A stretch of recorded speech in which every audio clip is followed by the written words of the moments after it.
कौन कहता है कि आसमान में सुराख नहीं हो सकता, जरा तबीयत से एक पत्थर तो उछालो यारो। इस कहावत को पूरी तरह से चरितार्थ किया है एक दिव्यांग ने। बेबसी और लाचारी तो उसकी जिंदगी में ईश्वर ने दी है, बावजूद इसके हौसले की उड़ान कभी कम नहीं हुई। गरीब का दशा झेल रहे हैं। उपेंद्र कुमार यादव ने इंटर की परीक्षा तो पूरी की है और वह आगे पढ़ना चाहता है। वैश्विक कोरोना महामारी ने गांवों में स्कूली शिक्षा को पूरी तरह से चौपट कर दिया है, लेकिन दिव्यांग उपेंद्र कुमार यादव आज भी गांव में शिक्षा का अलग जगा रहे हैं। संसाधनों की भारी कमी के बावजूद भी लेकिन मन में कुछ करने का जज्बा को बुलंद इरादे लेकर वह अपने गाँव के बच्चों को स्कूली शिक्षा दे रहे हैं। उनकी इस अदम्य साहस किसी कहानी से कम नहीं लगती है। चतरा जिला के कान्हाचट्टी प्रखंड के सुंदरावर्ती गांव में एक है लारा लुट्टू दाग। नक्सलियों का गढ़ माने जाने वाला इस गांव में चलने के लिए कच्ची सड़क भी नहीं है। गांव के लोगों को पगडंडियों के सहारे चलना पड़ता है, लेकिन लारा लुट्टू दाग गाँव के उपेंद्र कुमार यादव अपनी माँ और 4 भाई बहनों के साथ मिट्टी के घर में रहते हैं। इनके पिता गुजरात में महज 8,000 रुपये की नौकरी करते हैं और इन्हीं रुपयों से इनका गुजर बसर चलता है। काफ़ी मशक्क़त करने के बाद उन्होंने इंटर की पढ़ाई तो पूरी की है और वह आगे भी पढ़ना चाहता है, लेकिन उससे भी हैरानी की बात यह है कि कोरोना वायरस के दौरान पूरे देश में आए लॉकडाउन के बाद गांव में स्कूली बच्चों की पढ़ाई पूरी तरह से चौपट हो गई। इस गांव में ना तो किसी के पास स्मार्टफोन है और ना ही किसी भी मोबाइल कंपनी का नेटवर्क। ऐसे में ऑनलाइन पढ़ाई की बात तो पूरी तरह से बेमानी है, लेकिन उपेंद्र कुमार यादव ने साहसिक काम किया है और उन्होंने गांव के बच्चों को स्कूली शिक्षा देना शुरू किया है। उन्होंने अपने साहस का परिचय देते हुए अपने घर से करीब 1.5 किलोमीटर दूरी रेंगते हुए चलकर एक टूटी फूटी सरकारी भवन में पहुंचते हैं। उसी परिसर में बच्चों को 2 शिफ्ट में पढ़ाते हैं। पहली से 5वीं कक्षा के छात्र छात्राओं सुबह 7 बजे से 9 बजे तक पढ़ाते हैं, जबकि 7वीं और 9वीं कक्षा के छात्र छात्राओं को 9 बजे से 11 बजे तक पढ़ाते हैं। उपेंद्र कुमार यादव ने बताया कि संसाधनों की कमी के बावजूद इन छात्रों के बीच पाठन की सुविधा अपने बल पर किया जा रहा है। उसने बताया कि वह खुद भी पढ़ना चाहता है और पूरे समाज को भी शिक्षित बनाना चाहता है। उन्होंने राज्य सरकार से अपने चलने के लिए एक 3 पहिया स्कूटी की मांग की है। उपेंद्र यादव के साहस से गाँव वाले तो काफ़ी प्रभावित है और उसे मानते भी हैं। सरकार को उन्हें ट्राई स्कूटी जल्द से जल्द उपलब्ध करा देना चाहिए। जबकि कान्हाचट्टी प्रखंड के प्रखंड विकास पदाधिकारी हुलस महतो का कहना है कि उपेंद्र कुमार यादव के अध्यक्ष अहस की चर्चा सुनी है। उन्होंने कहा कि यदि वे आवेदन देंगे तो कल्याण विभाग से उन्हें जल्द साइकिल मिल जाएगा। इसके अलावा उन्होंने बताया कि उपेंद्र कुमार यादव को प्रधानमंत्री आवास योजना का भी लाभ मिलेगा। दिव्यांग उपेंद्र यादव अपने जिला चतरा सहित पूरे प्रदेश में नाम रोशन करना चाहता है। उन्होंने कहा कि दिव्यांगता मेरे लिए कभी अभिशाप नहीं है, लेकिन मेरे जज्बात ऐसा अवश्य है जिसमें लोगों को शिक्षित कर सके और इसका लाभ पूरे समाज को मिलेगा।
मैं उपेंद्र कुमार यादव मेरा नाम है।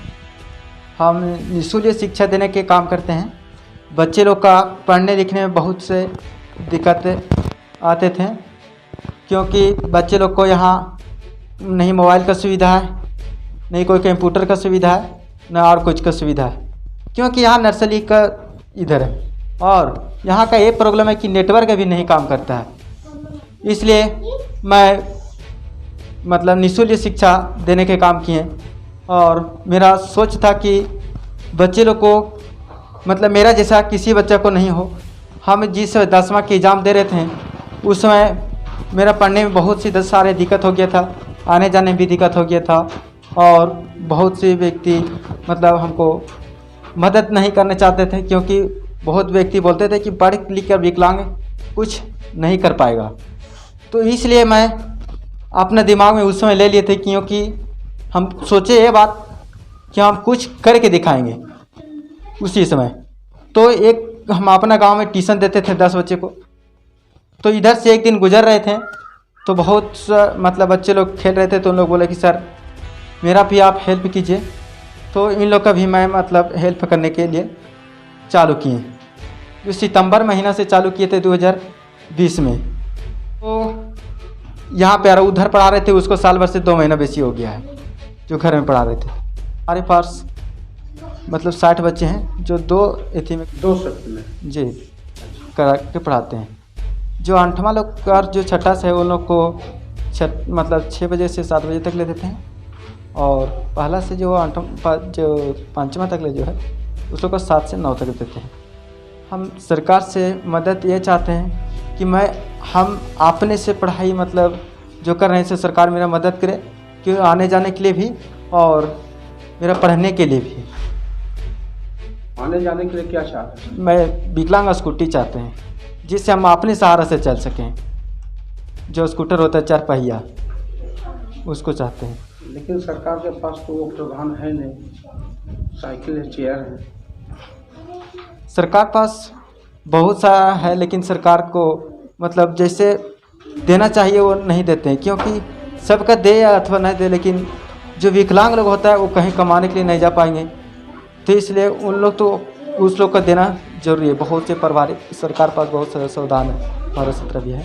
मैंने स्कूटी चाहिए जी, मेरा स्कूटी चाहिए, क्योंकि मैं मतलब सक्षम हो सके बच्चे लोग का शिक्षा देने के लिए और हम अपने पढ़ाई करने के लिए। अच्छा, आप जो अपने घर से आते हैं तो कैसे आते हैं रोज़ पढ़ाने के लिए? बहुत सी दिक्कत से आते हैं सर। कभी कभी मतलब चलते चलते कभी गिर जाते हैं, कभी कभी मेरा क्या दिक्कत होता है, कभी आते आते 1.5 घंटा के समय में 2 घंटा भी कभी कभी लग जाता है। तो बहुत सी अभी धूप भी हो जाता है, तो कोई मदद करते हैं। इधर बच्चे लोग को पढ़ाते हैं, उसको माता पिता भी कभी कभी मदद कर देते हैं, यहाँ ला देते हैं, और कभी मतलब यहाँ से भेज भी देते हैं इसे। कभी कभी करते हैं, रोज नहीं आपको कोई लाता होता? नहीं, रोज मतलब इन लोग को मतलब टाइम नहीं मिलता था, ना ले पाते हैं। मतलब टाइम मिलता था हम लोग ला देते थे। गर्मी में बहुत से मतलब गार्जियन इन लोग इतने से ला दिए करते थे। 2 महीने लाए यार, भी था रखे भी 2 महीने इन लोग। उनको बाद अभी मतलब दिक्कत हो रहा है आने जाने में, तो इन लोग को बोले कि मतलब मदद कर दें। एक चीज़ बताइए उपेंद्र जी, आपके माता पिता लोग क्या करते हैं? मेरा माता पिता लोग जो है से गृहस्थी काम करते हैं, तो पापा यहाँ नहीं रहते हैं। पापा जो है से मतलब खेती जो है से उतना हमको पास नहीं है, ये मतलब इसलिए पापा मतलब गुजरात में काम करते हैं और मम्मी यहीं गृहस्थी मतलब खाना में। क्या गुजरात में मजदूरी करते हैं? जी, मजदूरी करते हैं। जी, मजदूरी करते हैं वहाँ पे। उनको मतलब 8,000 मिलता है। 8,000 में मतलब जो मतलब खा पी के 4,000 बचता है हम लोग। उसी में हम लोग 4 भाई बहन हैं, उसी से पढ़ाई भी कर रहे हैं और गुजारा भी मतलब हम लोग का चल रहा है। उपेंद्र कुमार यादव, ग्राम लारा लुटदाग का एक बचपन से विकलांग बालक है और वो इंटर तक सत्यानंद भोक्ता कॉलेज से पढ़ाई किया है। और आज वो निःशुल्क बच्चों को अपने घर से 1.25 किलोमीटर 1.5 किलोमीटर की दूरी पर घिसटाते हुए जाता है और निःशुल्क सेवा देता है। अभी उसके साथ इतना कठिनाई है कि आने जाने के लिए उसके पास कोई विकल्प नहीं है। इसलिए हम इस गांव के नाते ये मांग करते हैं सरकार से कि उसको सुख सुविधा दी जाए बच्चों को और निःशुल्क सेवा दे सके, लोगों को अच्छी तरीक़ा से बच्चों को पढ़ा सके, ताकि यहाँ के जो समाज दबे कुचले है उसको उठा सके। आज हम लोग उसके कारनामे को देख करके काफ़ी माने प्रशंसनीय हो जाते हैं कि उसको अगर सुख सुविधा मिलेगा और सरकार अगर इसको अच्छा से सुविधा देगी तो अच्छा समाज में करके दिखाएगा। कि यहाँ का जो रास्ता है ये नक्सलवाद प्रभावित क्षेत्र है और यहाँ एक भी रास्ता पगडंडी के समान ये रास्ता है, रास्ता भी बनना अति उत्तम है, अनिवार्य है। अगर रास्ता नहीं बनेगा तो लोगों के आने जाने में बहुत कठिनाई भी होती है, इसीलिए लेकिन यहाँ हम पूर्ण रूप से ये सरकारी कर्मचारी जो लोग यहाँ आते हैं और केवल देख के चले जाते हैं, उनमें कहीं ना कहीं अनियमितता है और उनमें कहीं कमजोरी है। इसीलिए हम सरकार से ये मांग करते हैं, डीसी साहब से ये मांग करते हैं कि ये जो सुदूरवर्ती इलाका है इसमें रोड बननी चाहिए। ग्राम लारा लुटुदाग में पहुँचे हुए हम लोग हैं उपेंद्र यादव जी घर, जो एक विकलांग लड़का है जो अपने घर से 1 से 1.25 किलोमीटर दूरी में वो जाके 2 शिफ्ट बच्चों को पढ़ाते हैं, जो 1 रुपया लिया ना जाता है। दूसरे में अपने विकलांग होते हुए बाद में भी मैट्रिक और आईए करते हुए बाद में इस पर उनको पढ़ाने के जो कठिनाई जो हुआ, उसी टाइम कसम खाया कि मैं अपने बच्चे लोग को, मैं सारे को पढ़ाई को मुफ्त में दूंगा, मैं किसी से 1 रुपये न लूँगा। मैं सरकार से यह आग्रह करना चाहता हूँ कि एक उनको जिस प्रकार से हम लोग देखे जाते आते हुए उनको जाने आने के लिए व्यवस्था मिल जाए। वो साइकिल नहीं मिले, साइकिल से अच्छा है कि साइकिल मिलने के बाद में क्या होता है कि उनको सहारा पैंडल नहीं मार पाएगा, उनके पीछे कोई आदमी नहीं मिलेगा। उस अच्छा एक ठो जो 3 पहिया जो स्कूटी जो होता है यदि वो मिल जाए तो मैं इनके लिए बहुत बहुत धन्यवाद हम लोग देते हैं। और इस नक्सली प्रभावित और इस कोरोना के महामारी में जो लड़का जो काम कर रहे हैं उसको हम लोग बहुत बहुत धन्यवाद दिए हैं और आज उनको घर में आन करके हम लोग मिले जुले और बातचीत किए हुए हैं। चलिए, मैं आपके माध्यम से पहले उपेंद्र जी को धन्यवाद देना चाहता हूं कि वो दिव्यांग होते हुए भी अपने समाज में लोगों के लिए, शिक्षा के लिए इतना परिश्रम कर रहे हैं। इसके लिए पहले मैं उन्हें धन्यवाद दूंगा। और जहां तक उनकी जो मांग या उनकी आवश्यकता की बात है, मैं आपको बताना चाहता हूं कि ये कल्याण विभाग को मैं एक प्रस्ताव भेज दूंगा उनके आवेदन के आधार पे। कल्याण विभाग से एक ट्राइसाइकिल वितरण करने का है योजना। स्कूटी मिलेगा या नहीं ये तो मैं अभी नहीं बता पाऊंगा, लेकिन ट्राइसाइकिल के लिए हम लोग प्रस्ताव जिला भेज देंगे।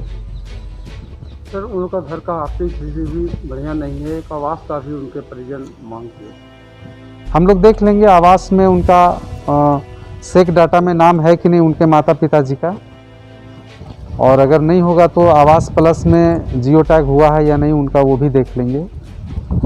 उसके बाद ही हम लोग इस पर कुछ बता सकते हैं। सर, आज उस क्षेत्र का हम भ्रमण कर रहे थे, देखे कि बहुत जगह पर ऐसा जगह है जहाँ सड़क नहीं है सर, आज भी लोग पगडंडी के सहारे चल रहे हैं।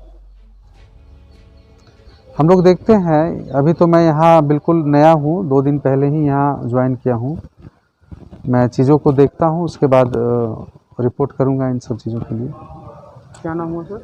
मेरा नाम हुलास महतो हुआ, प्रखंड विकास पदाधिकारी कान्हा चट्टी।